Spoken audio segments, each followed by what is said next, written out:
Welcome, ladies and gentlemen, to our discussion today about forces that are occurring within and amongst the molecules and particles in compounds.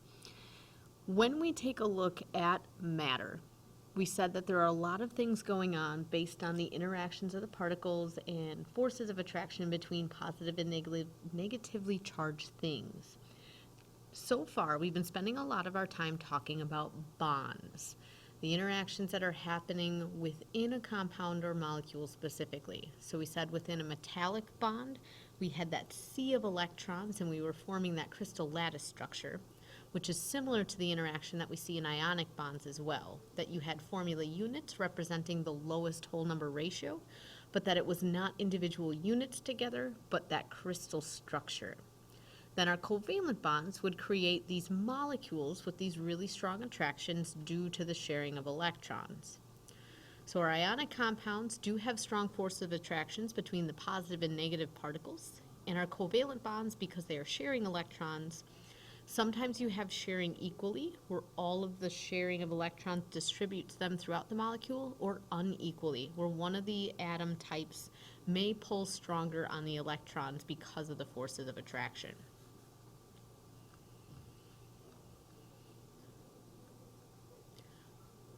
Now, if I am going to disrupt or break that bond, I'm going to have to use energy. We classify the energy required to melt or boil an ionic compound as very high because of that crystalline structure. Think about salt. If I was going to actually melt that, not dissolve it, not adding water, but melt it, it takes a lot of energy to disrupt that positive-negative attraction. Kind of goes back to some of our Coulombic forces we talked about before. Opposites attract. There's a strong force of attraction there. And if I want to start disrupting that force of attraction, a lot of energy has to be added to melt and get those particles to flow past each other. Now, however, when I look at a covalent molecule, if I'm looking at the interaction between the molecules within a sample, they are not held together as tightly. The molecule itself is held very tightly together, but one molecule to the next has a weak attraction. You don't necessarily have those positive and negative forces holding them together. So we tend to see that covalent compounds will melt or boil at much lower temperatures because it doesn't take as much energy to disrupt those forces of attraction. If I melt or boil a covalent substance, I'm not actually breaking the bonds holding the molecules together. I'm simply separating the molecules or increasing the space between them.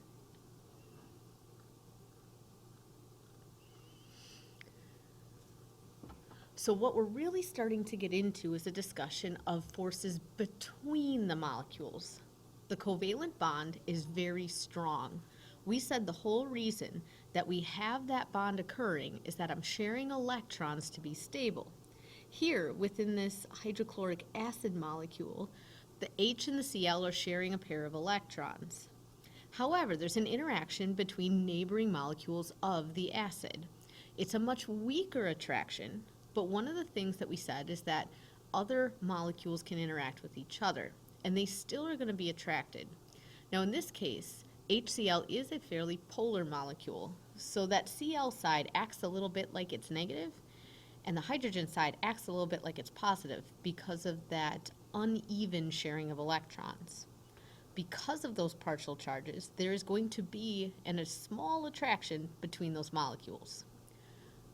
Because they're much weaker than the attractions that we see within like an ionic compound, it takes less energy to disrupt them and break them.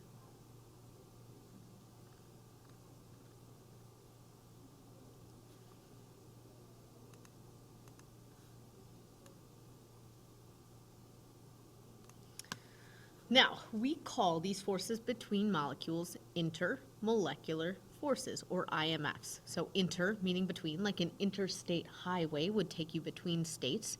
Intermolecular forces are between molecules, not within them.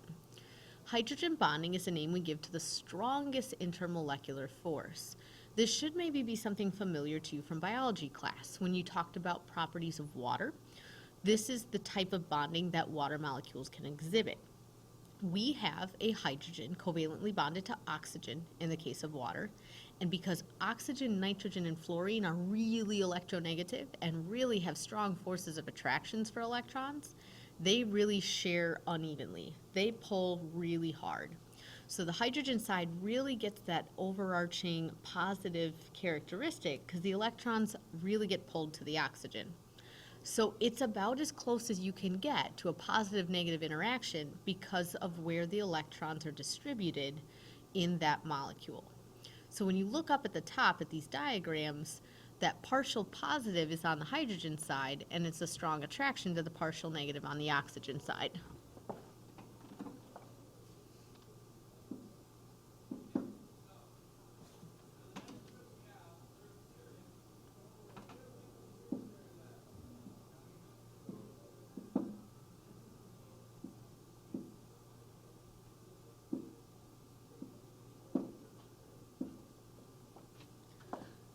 So you're going to see them lining up. So the O side of a water molecule is going to face the H side of another water molecule. And then that dotted line is being used to indicate that force of attraction between them. Now, sometimes you have polar molecules that don't have quite that big of a difference between your element's electronegativity, but there is still one that's distinctly stronger than the other in terms of pulling.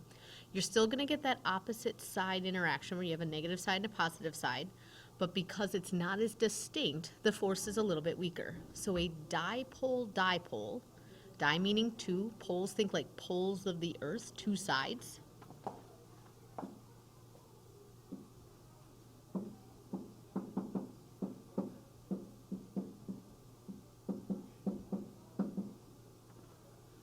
The two sides of the molecule are different. You have a positive side and a negative side. These particles will arrange based on aligning a positive to a negative side. Now, forces of attraction still exist when there are nonpolar molecules, because we said that electrons are always moving around. In some cases, with that random motion, you might get a situation like we see here in these neon atoms, where all of the electrons just happen for a moment to end up on opposite sides. That will create a moment where you have a partial negative and a partial positive side. That's always happening and switching around, and that will create these weak forces of attraction. But because it's only for a moment, it is not going to be for very long, and it's very weak. Every molecule has this, but because it's the weakest attraction, it's the most significant in nonpolar molecules. It's the main force of attraction holding those particular types of molecules together in those types of substances. Now, one of the biggest things that we want to be able to do is classify these forces based on how strong the attraction is. So we kind of have a sliding scale here. This flow chart is going to help you determine which types of forces you might be looking at. There's a visual diagram then on the right that shows that in a model. So the first question we ask is, are there ions? Because if there are, yes, when you go to the right, the ionic bonding would have that really strong force of attraction between particles based on the charges. If I say no, that's when I'm now possibly looking at covalent compounds, and I have to start thinking about those IMFs, intermolecular forces.